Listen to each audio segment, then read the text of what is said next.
Namo tassa bhagavato arahato samma sambuddhassa.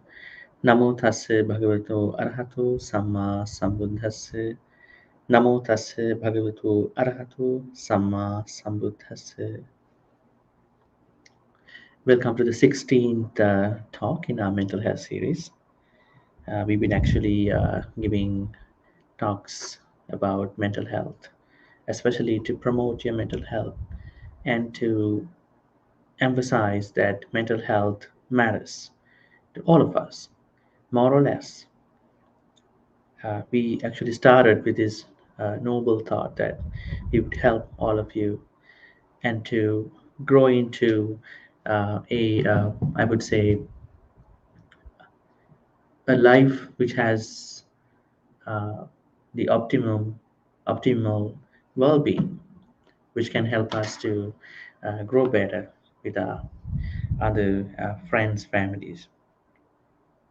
In today's talk, we have something very interesting. Probably you might have misunderstood the topic as it goes by. Uh, the topic for today's talk is going to be confirmation bias. Now, this is a kind of a concept that was coined by somebody. He actually coined this concept to talk about bias, especially when it comes to see how we view the whole uh, world, especially the universe. Now, our experiences and how we look at everything.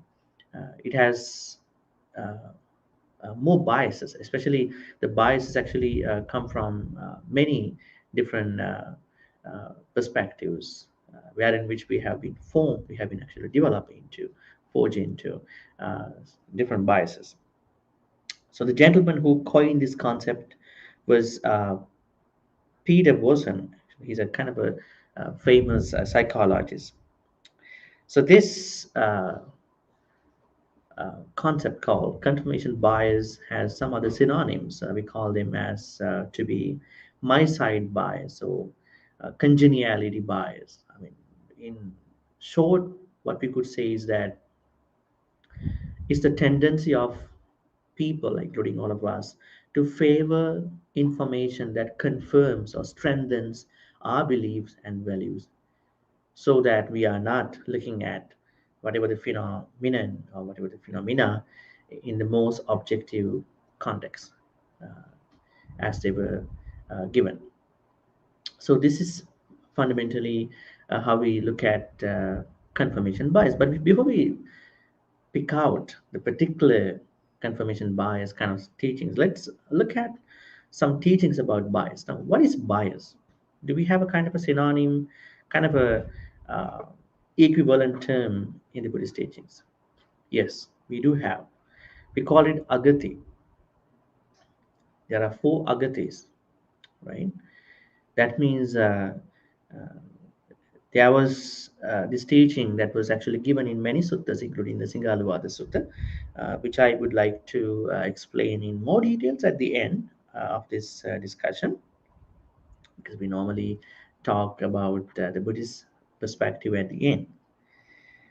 Now, in that particular sutta, we have information about going off course, actually, right? Buddha says that there are four ways of going off, Chattaru Agati. We have two suttas, Anguttara Nikaya 4.90, Agati Sutta, of course, and Singalavada Sutta, the Digha Nikaya, where in which we understand that we can, of course, get carried away by four things that we call us to be rudimentary perspectives of uh, bias. Now, how do we look at bias? Now, all humans carry some sort of uh, bias, and there's no one, including everybody, including myself. I mean, we're trying to keep them to a minimum, but we're trying to look at how this bias, how the different degrees of bias influence us, matter us in the course of our life. But we have to believe, accept, admit that we have some degree of bias. Now, how has different forms of, I would say, how have the different forms of bias come down to us? There are different reasons that could have helped, that could have supported biases to pass down to us. Now, some of the biases, I would say, they came from uh, parents, siblings, teachers, friends, and there could be multiple sources where we were, inherited these different degrees of bias. We can say that most of the biases are actually detrimental. There may be different beneficial sides too, but I'm not trying to kind of, you know, espouse a thought that bias is good. But because when you look at how bias or how different biases have come down to us, we can see there are some of the positive sides too. But most often, some of the biases are or can be detrimental. Now, most of these harmful biases, we can see confirmation bias stands out. Now, confirmation bias, as I told you at the beginning, is something where we can see that we can actually look for the information or evaluate information or recall information based on what we like. So we don't want to actually relearn, unlearn what we like if we have the confirmation bias. What we do is we're gonna process the information. We can actually evaluate the information. We're gonna recall the information based on only what we know.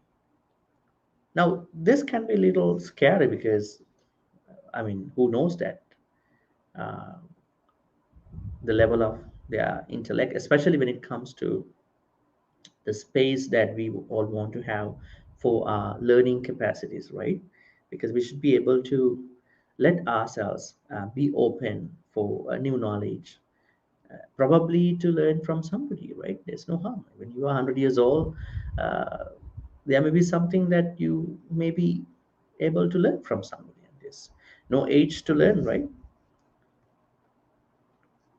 So when this happens, when you have this confirmation bias uh, to a certain level or in different levels, what happens within you is that you keep on searching until you find what fits with what you already think or believe.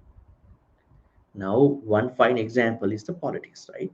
When there is an election, what many people who have a certain party that they've been actually supporting for a long time, they only Google what their favorite political party has to stand out. They never even actually search. They never even actually look up any information about the opposite side of what they can think about. Now, in other example, I could say if you create a concept that cats are better than dogs, if you type in cats are better than dogs, and you always get to see all the credited information about the cats. But what if that if you look up, if you type in this frame, dogs are better than cats, and you find this different kind of credited acclaimed information to the dogs. So this is how it goes, right? The way, i mean I mean, you get the information the way how you type in your search. But unfortunately, a lot of people, they only type in what they really want to find out. I mean, that's true. That's the starting point of how you want to search something.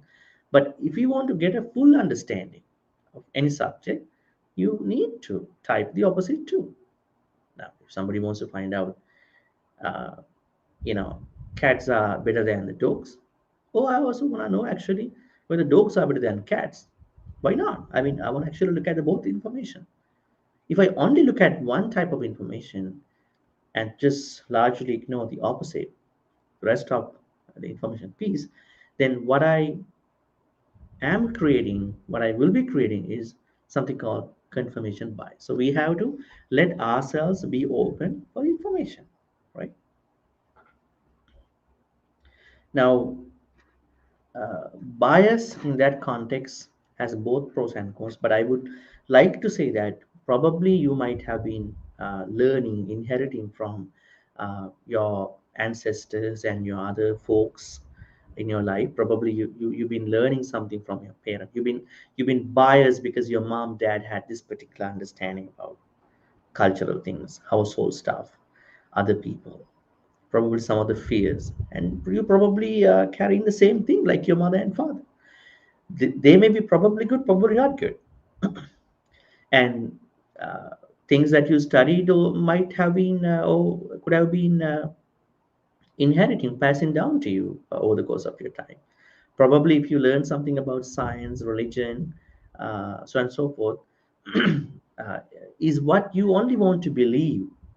Probably this knowledge has to be updated, and you are not actually relearning, you are not actually revisiting the same concepts, right? That's why I think it is always good to give some space to knowledge, space to new knowledge, space to innovation, space to new knowledge. Thereby, we get to learn a lot of things. Now, if you look at a lot of things about Buddhism, right, uh, the same thing applies to many. I mean, we have a certain bias towards the things that we know what happened. We wanted to believe. We think that we need to believe. But what if you look at the ancient Buddhist texts and the understanding, and of course we respect everything, true what we experience in 21st century, then we will look up what we only need for today's time. But there are people who largely ignore the present context of what's happening now in the 21st century and only take what it is from the books, right? And there may be people who reject those texts and kind of stuff and only believe the 20%. These are two ends, which is not healthy to us. So let's learn from the both, from the 21st century modern context, contemporary context, and the ancient context. There's no harm.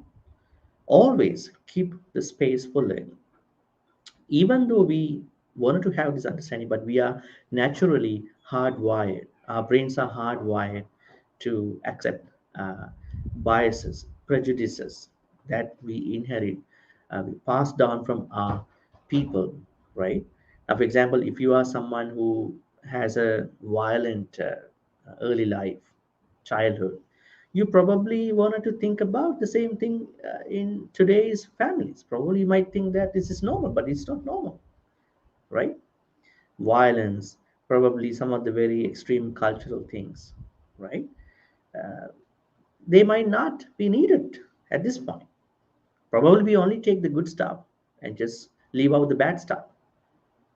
So we should not have biases towards men. But it's really hard to, stick away from, like, get away from all the biases, but at least we have an understanding, healthy understanding that bias is not good, but we still learn from some of the biases and then continue our life, uh, healthily.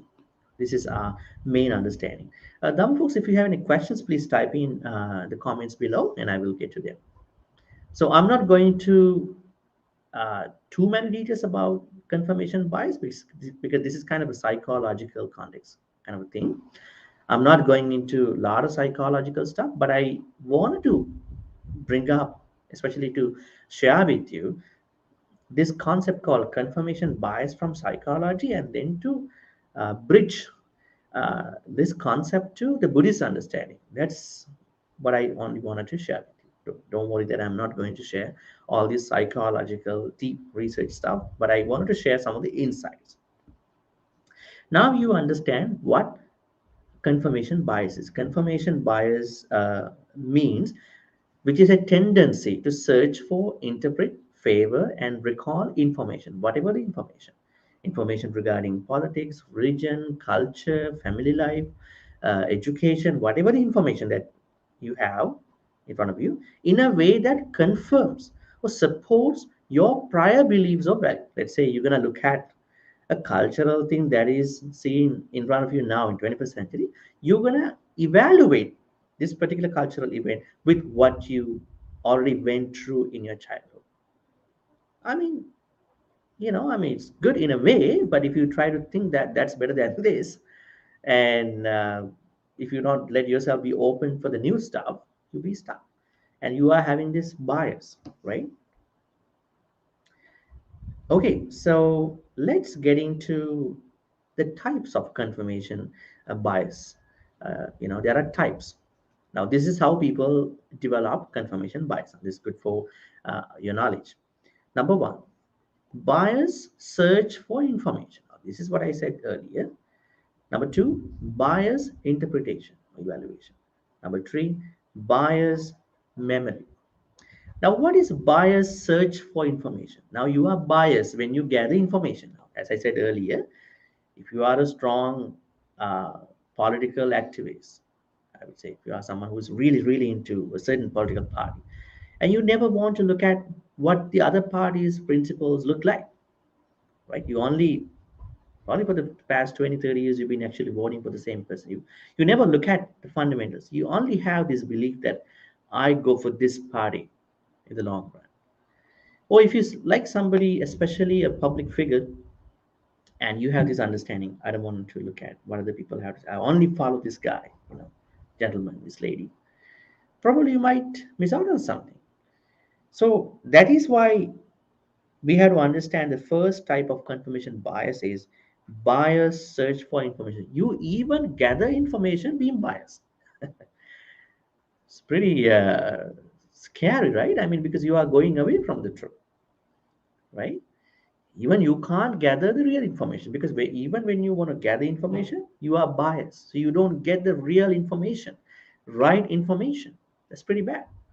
That's why we ask, and I personally ask you to gather the right information, whether that is your favorite, whether that is what you like, that's whether that is what you know, or you don't like.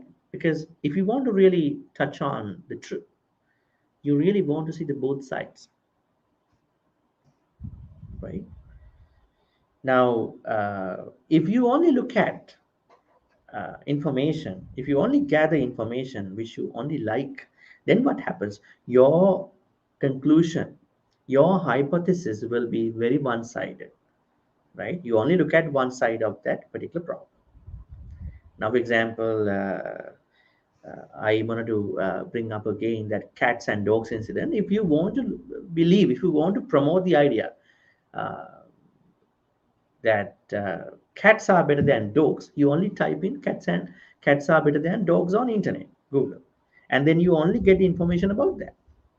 You never want to find out whether dogs are better than cats. I mean, kind of a suggested topic, just to take a look how things go, how information pops in. So the thing is, now you need to gather information without being one-sided. You need to gather information to understand the truth. So if you don't limit yourself, don't confine yourself to an to kind of a single mind. I would say to a sort of one-sided way of information seeking. You want to seek information, look at the both side. Otherwise, you won't find out the true, actually, the true information. You will find out the false information. So the first type of confirmation bias springs from a misgathering, not gathering, uh, or not, uh, acquiring the information completely because because you have a bias. You only wanted to look at information from one side. That's pretty bad. Now, the same thing applies to all the other situations. Let's say somebody is going to say something about somebody. Then there is another party who has another story. So we have to look at the both sides, right? If somebody is going to decide on the particular incident based on somebody, just one person, and then the verdict, I would say the decision might be wrong, right? We always want to look at the both sides, want to look at things completely, right? Most of the questions that I get asked about Buddhism, they are really one-sided question at some points, especially about not from normal folks like you, some other people. The reason is that they haven't looked at the Buddhist teachings in a very broad, thorough understanding. Now, one example is mindfulness, right, which we had a discussion a couple days ago. And one of the things that I really liked was that this saying, do not practice mindfulness, but be mindful. That's enough. Now, the concept is practice mindfulness. You can't separate out mindfulness because it's kind of a complementary practice. It has not, it shouldn't be a standalone practice. It has to practice with some other virtues. Be mindful, that's it. And then you are actually practicing all the other complementary things too, like virtue, sila, katanyata, gratitude, karuna, compassion, so on and so forth. The second type of uh, confirmation bias is bias interpretation. Now, when you gather information through a certain source, either completely or not, single-sided or I would say one-sided or two-sided, the next thing comes up in a context where you're gonna interpret, evaluate. Now, suppose you acquire the wrong information, especially I call it wrong because you only gathered through one source, right? Now, we are not talking about like basic research stuff. We are talking about the life situations, right? In life situations, we want to look at everything completely. We are not going to make a decision uh, you know based on minimal information, because we want more information to make a particular decision. Like if you make a life decision just because of one particular, I would say, kind of a slander or a rumor, you might probably gonna be wrong. You might probably be going to make the bad decision, wrong decision, right? So when you gather information, next thing is you're gonna interpret, evaluate. So we have to be careful, because when you interpret, I would say, the information, what you need to understand is that you need to evaluate uh, whatever the scenario from the both side, and you need to evaluate well. This is a place where the Buddha always mentions to us that a lot of people, they actually they go away from uh, this good understanding, or I would say this good disposition about making the wise decision. They Because they are, let's say you have the information and you want to actually prove something, and you only gather the information you really wanted, and you did not look at the information you didn't want, and then you're going to interpret now, you're going to evaluate now something, huh? After the evaluation, you are actually going to make a huge, I would say you're going to make actually an enormous, uh, I would say, bad decision to the particular incident, right? Because you don't have the right information and you are just misinterpreting, right? So we need, uh, I would say, right information, especially to decide on any life situation. That is a must. If we only have the right information, especially about any scenario, the both sides of everything, then only we can interpret well. Otherwise, we have the bias interpretation. There are many examples in the Buddhist history and other places where people, sometimes even the monastics, made some decisions. Even us, at some point. But if we are very wise beings, we are only actually making good decisions, healthy decisions, right? Then the third type of uh, confirmation bias comes in the form of a bias memory, right? Now, this is very interesting because now you might always recall the information that are really pertinent to what you only believe in. Let's say you are someone who is, always having kind of an attitude towards something in a certain way. And on the other hand, whatever the things you like keeping in your mind could be the same things that you actually gathered through information and in which you evaluated in your mind. You don't want to actually keep information of the both side of anything, because you only want to recall the information that you really want to keep. Now, somebody may argue that, okay, I mean, this is kind of a skillful way of looking at it, but if you only recall things that you only like, especially because you have a bias, then that's not a good thing. Then you are carrying confirmation bias one more time. That's pretty bad too. So, I mean, on another note, I would say these are kind of stereotypes. We have to go beyond the stereotypes in today's world, right? Simply because we learn something in our childhood, simply because we learn something in the higher educational stuff, times, simply because we work in a certain place, we don't need to carry things that are related to biases, right? Like, what I always believe, which we inherited from Buddhism, is this free thinking, but the free thinking has to positively, skillfully benefit to both ourselves and the other people. If there's anything that is obstructing this free thinking, is independence of our mind, especially to skillfully benefit us and other people, that's going to be a very big stumbling block in our life. This is what I can see through the three angles, three contexts of the confirmation bias. One more time, I'm going to actually repeat them: bias search for information, bias interpretation, bias memory, which means you all have the bias kind of gathering information. You gather information, being biased. You evaluate information, being biased. You recall information, being biased. So you are not doing anything at all, actually, because you all uh, actually what you have done throughout the time is that bias has taken you over.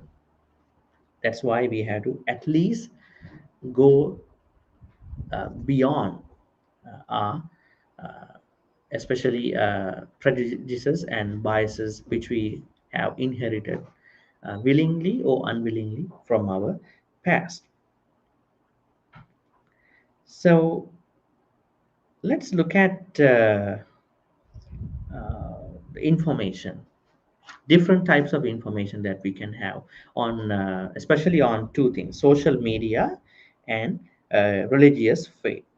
Now these are two very contradictory subjects to most of us. I remember one incident back then. There was one atheist and a religious person, I would say a priest. An atheist was saying that you know I was actually experiencing, facing a blizzard somewhere. I don't know what happened to me. Uh, Something happened to me. I actually called out somebody, and then the priest had told him, "See, that person had helped you. That's why you are here." And the atheist told him, "No, no, no. There were a couple people who helped me out. That's why I was here. I was alive. I could come here." So see, like the way how two people process information, gather information, process information, recall information, could be entirely, totally different, right? Now the atheist wanted to take uh, or process the information based on kind of a way that there's no support involved from is somebody, especially from an unseen person, and he believed only a couple of people helped him out. But the priest wanted to believe the opposite, right? And they may be true in their own understanding, but the thing is, see how two people process information. Now, if you look at social media, how many people process information differently, especially rumors. Uh, Thanks to some of the policies that where we don't see misinformation that much about COVID-19 in today's time, because there are some rules and some of the privacy concerns from the social media.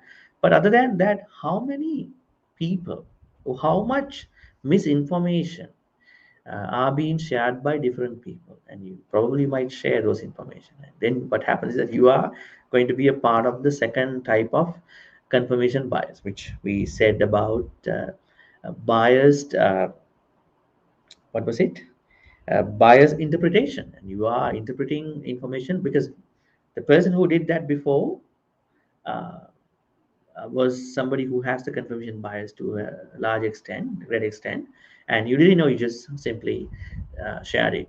So that's why Buddha always asks us to look at the both side.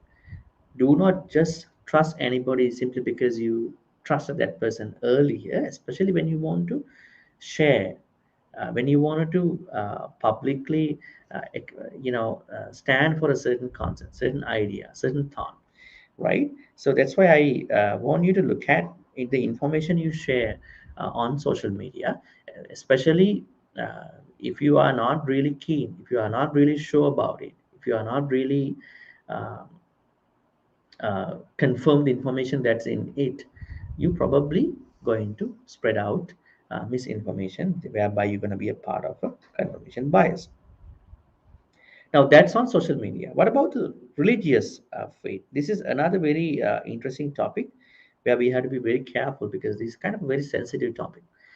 So I would summarize the information that we can see about different things from religious faiths. So we have to always look at and respect everyone's thoughts, ideas, recommendation. We should not have this thought like I'm better than yours, because religiosity and spirituality, they all bring out something to learn. There will be some issues, but having the respect, but not accepting right away, you need to do your own search. That's not bad, right? For any tradition, especially I'm talking about Buddhist tradition, because we are talking about the Buddhism and especially the Buddhist perspective towards confirmation bias. So, what are the main reasons for why people carry confirmation bias? That's something very interesting to deal with and dig in.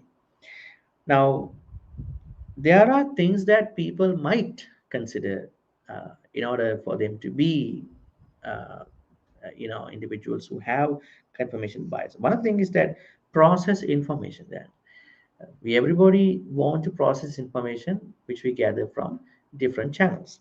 Number two is protect self-esteem. Now there are people who might think that if I don't do this particular way which I already know, or which my parents taught me, which my teachers taught me, which my society taught me, which my certain cultural roots taught me, I would not do this properly. I would not completely achieve the result, outcome of this.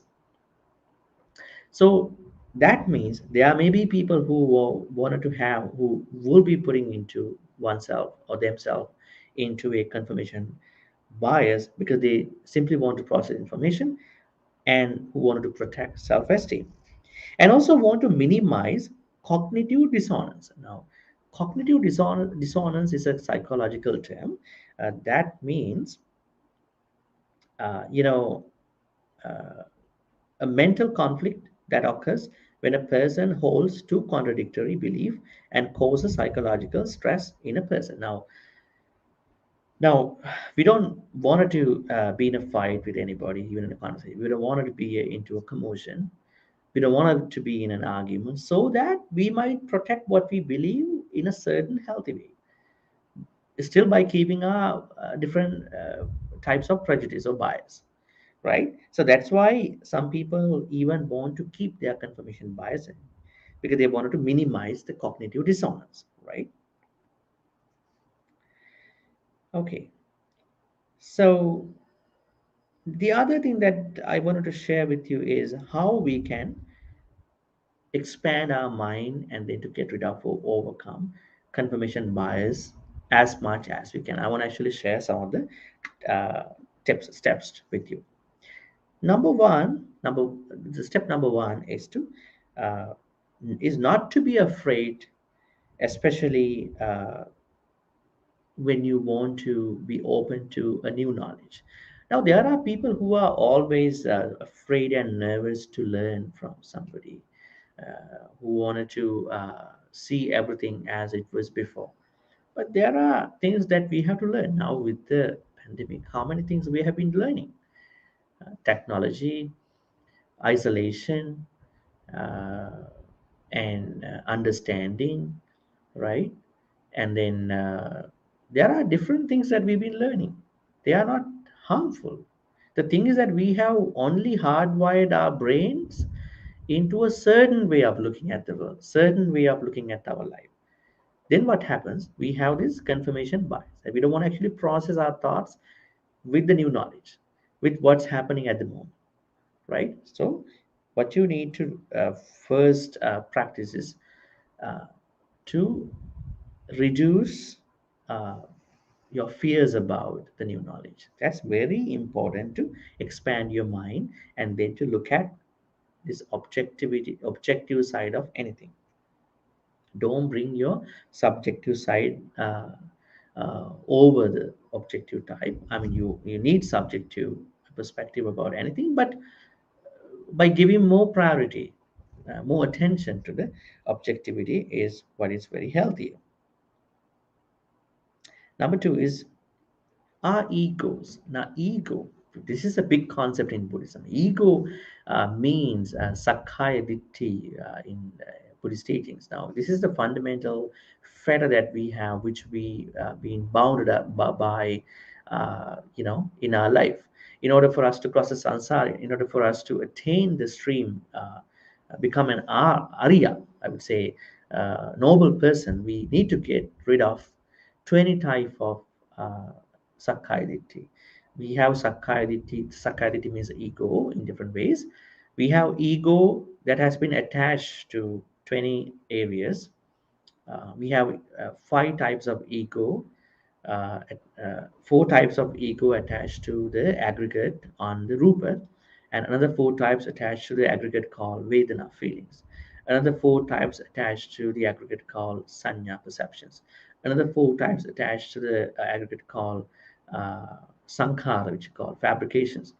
And another four formations, another four types of, I would say, uh, uh, different forms, or I would say different forms of Sakkaya Ditthi attached to the consciousness vijnana.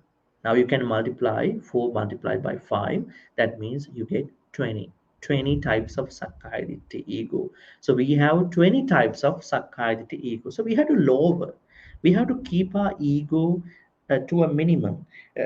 If not, we can expand our mind to look at what is new, how to keep up with the new knowledge, how to catch up with what's going on, rather than just carry what we only know, like stereotype people, like what we know in the Payasiraj and Sutin Nikaya. So ego, we gotta deal with our ego. That's not a good thing. We had to keep our egos to a minimum. That's the second step. And another thing I would say, number three, is you need to think for yourself. Don't wait until other people think for you, right? Because in Buddhism, one has to cross one's own sansara.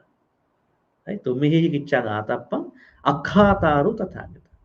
One has to strive for one's own liberation.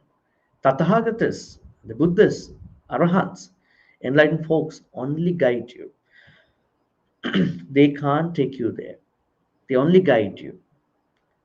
Patipanna pamokkanti jahaino marabandhana. For those folks who only wanted to do by themselves can only cross the samsara, cross the presence of the Mara. That means you need to think for yourself. Don't wait other people to think for you. If you don't think for yourself, that means you are not uh, getting out of this confirmation bias, because you have to think for yourself. Okay, this is a stereotype. This is a bias. This is a prejudice. I need to get rid of this particular thing.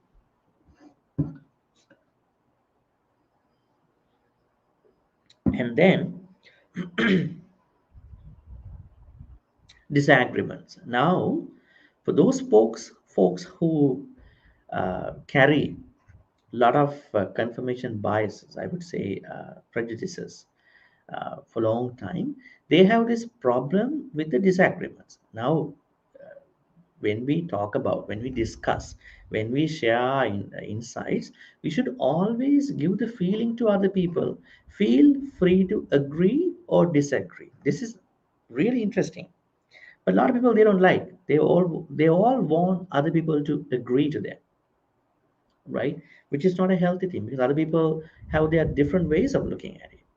They have different ways of interpreting. They have different ways of understanding. They come from different roots. They come from different countries, different cultures, different ways of practicing, different family backgrounds, different schools, educational places, societies. So we have to respect. It's not that they're going to attack us. It is a different version of what it is. So be open for disagreements too. Next time when you wanted to give a talk, start with this uh, saying, feel free to agree or disagree. I'm okay with that. That's a very good way of looking at information without, uh, you know, putting yourself into an kind of an ego. Then, when you are listening to someone, especially when you are learning, let's say you are now set up for, you know, for this scenario where you learn from other people. But now another thing matters to you, that is, ask good questions from the person who has a new knowledge, because you are not bringing up your stereotype based all understanding to somebody's new knowledge because you wanted to learn that particular thing, right? Just get rid of that stereotype. Be open, be willing to learn, and be respectful and ask good questions from the person who have, this new knowledge. And do not ever ask dumb questions, because those dumb questions will never get you a healthy, uh, healthy person, especially when you are dealing with other persons. One other step is keeping your information channels, information sources, channels open, because this is very interesting too, because we learn from different ways, listening, watching, right? There are different ways how we utilize to learn new things. Keep all those channels open, don't cover them, because it is not because you think that you are an empty person. You are a person who has knowledge, who has something to share with other people, but you also need to be open-minded, and then opening up for other folks who have this new knowledge, who have good information, who have kind of a wise understanding about the both sides. Remember, in many Jataka stories, we see that when somebody is in danger, when somebody is in a big dilemma, that particular person always sought a pandita, a Brahmin, call it a Brahmin, looking for a Brahmin to settle the issue, because the Brahmins always look at this side and that side, not that looking at only one side and making the decision. So this is a one fine example, looking for somebody who have, I mean, you are actually opening up, you're keeping your channels of information open for the people who have the real wisdom. Okay, so these are the couple steps that I can share with you. I want to repeat one more time. Number one uh, was to get rid of the fears about the new knowledge, because you need to be motivated, self-motivated with the new knowledge. Number two is that get rid of your ego as much as you can. I know that you can't get rid of ego 100% until you become a sotapanna person, but you try to keep your ego to a minimum, so that you are opening yourself to a wise person. Number three is that feel free to disagree. Feel free, try to give this vibe to other people that I'm uh, open mind. I'm actually free to tell you that I want you to feel free to agree or disagree. So you are opening up for disagreements too, and then ask good questions. Keep your information channels open all the time. So these are the main fundamental steps to get rid of confirmation bias. Now, let me get back to the Buddhist perspective. Now, in the Buddhist perspective, we know, as the Buddha clearly emphasized, that if somebody makes a decision about anything based on four things, that decision is going to get that person out of the noble path. skillful path. Call them Chanda, Dosa, Bhaya, and Mohan. Now, Chanda means it's simply what you call the desire. Now, Chanda is what we all need. This is kind of a Chetasika in the Abhidhamma. We all need to be self-motivated. We all need to be, I would say, driven by a desire to practice the Dhamma, right? In order for you to practice Dhamma, we need a desire. It's not that karma, just a liking towards the Dhamma. But there are people who go off course through Chanda because they don't know where to stop, right? Because when you have a lot of likes, lot of strong likes towards things, then what happens? You are going away. You are deviating from the skillful path. That's why even when you want to practice Dhamma, uh, keep a note uh, and pay more attention to uh, the scope of your desire, whether it is something where you are creating more, I would say, strong attachments, strong desires towards even the different aspects of Dhamma. Second way where you going to have a bias, I would call them different biases, is aversion, I would say hatred. Now, when you have hatred, if you don't minimize, reduce, keep your hatred to a minimum, then what happens? Hatred will take you over, and then hatred will become your bias. And also moha. Now, we all have avijja, ignorance, but moha is the secular form of avijja. So when you are disillusioned, then what happens? This disillusioned nature of our life will take us over. So we are always biased in making decisions. And then bhaya. Bhaya means fear. Now, fear in terms of secular fear, it's not the moral fear that we all know by Ottappa. Now, when you have a lot of fears, you can't make the proper right decision about anything. You are always controlled and manipulated by the fears. Now, of course, we have fears about pandemic, but there are ways where in which we can uh, take charge of our mental health and physical health. But there are other things where we do not practice this healthy way of keeping our fears to a minimum, so that fears will take us over, and then fear will be another form of bias. So in Buddhism, there are four types of bias. I would say Chanda means desire, uh, dosa means aversion or hatred, moha means delusion, or I would say, you know, uh, we can't say ignore, I would say ignore, delusion, and bhaya means fear. Now they all are certain supportive things to some. I'm not saying hatred is something we need, moha is something we need, but we may have to have ottap, moral fear, and then desire chanda. But the problem is how you going to form these uh, two things in your life. So the way how you put them in your life, the way how you form yourself or develop these things in your life will make you a person who has bias or not bias.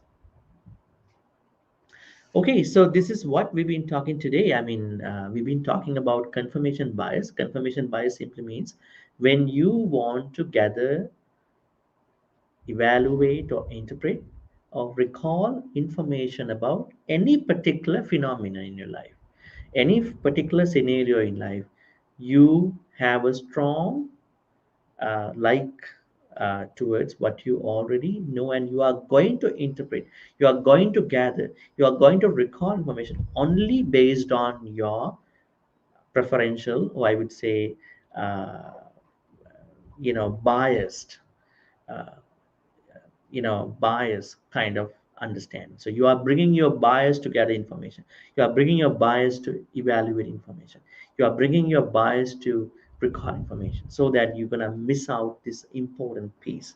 The important piece is the, the reality of that particular scenario, the reality of that particular incident event. So as we all know, this is a very important aspect in Buddhism always deals with what do you call objective thinking, vipassana, or seeing things as they are, right? This is called vipassana. Can we see things as they are if we are not looking at something, someone, an event through all aspects of what it is, what he is, what she is, what the particular event is all about? We will never. So, what most people have is not this thinking called seeing things as they are, but they are always seeing things as we are, and then you actually creating more harm, more I would say uh, problems, more ignorance towards what it is. So that's why we always have to think about that. We need to keep our bias, different degrees of bias to a minimum. So one of the very limiting bias is confirmation bias. Confirmation bias means that when you gather information about anything, evaluate information about anything, recall information about anything, you are only based your knowledge and your your whatever your activity on what you already have, what you only like. So your criterion will take you to a very subjective way of looking at it. So you are going to miss out on the reality, the truth of that particular incident, scenario, phenomena. Any questions, Dhamma folks? And I can answer those questions if you have. Let me take one more minute.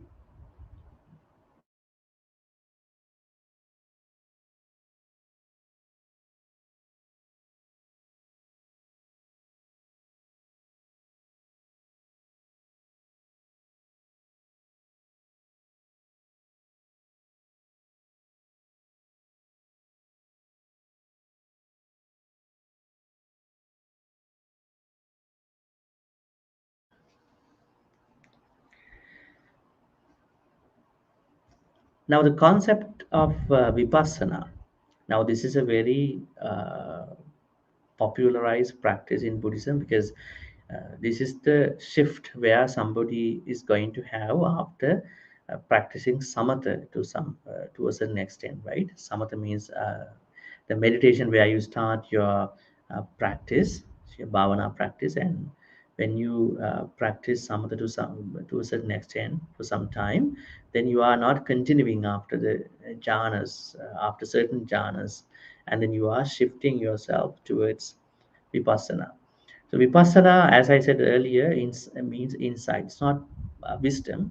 So in vipassana, what you do is you are seeing things in completeness. Yoniso manasikara helps uh, to do that, right?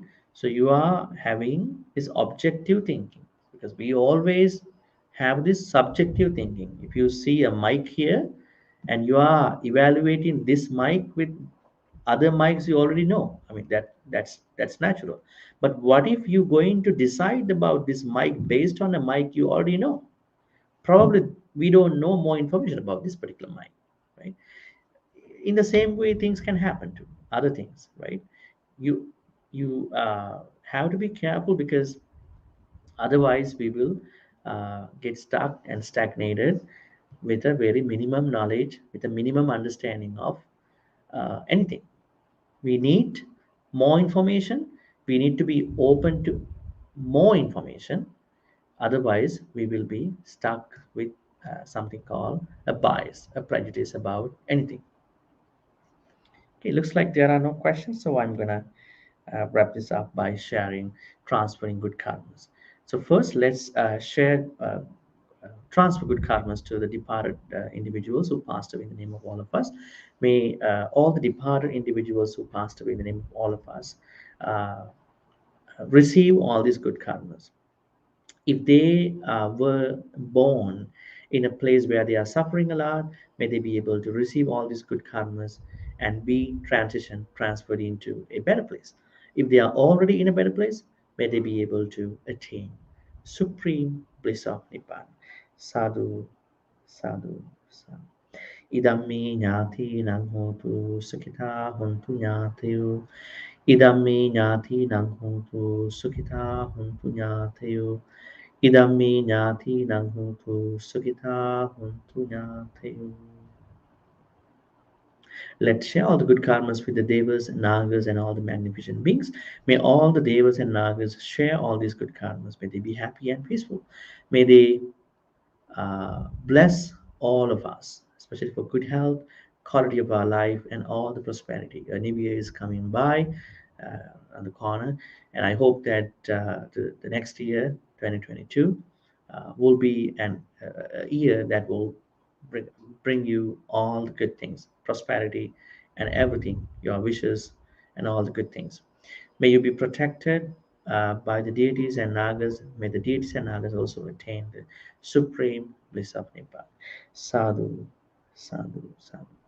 Ittavata cha amehi sambadang punya sampadang sabbe deva anumodantu sabbe bhuta anumodantu sabbe sattva anumodantu sabba sanpatti siddhya akasattha cha bhummattha devanaga mahindika punyantang anumoditva chirang rakkhantु lokasasana chirang rakkhantु desanang chirang rakkhantु mam paranti. Finally, let's make a great wish. May all the good karmas we've been accumulating in all these ways be helpful for all of us to attain the supreme bliss of Nibbana. Sadhu, sadhu, sadhu. I'm going to bless you with a couple more stanzas. Please receive the blessings. Abhivadana nichang baddha pachayinu chattaro dhamma baddhanti ayuvanno sukhang balang ayurarogya sampatti sagga sampatti me vacha ato nibbana sampatti iminati saminchatu.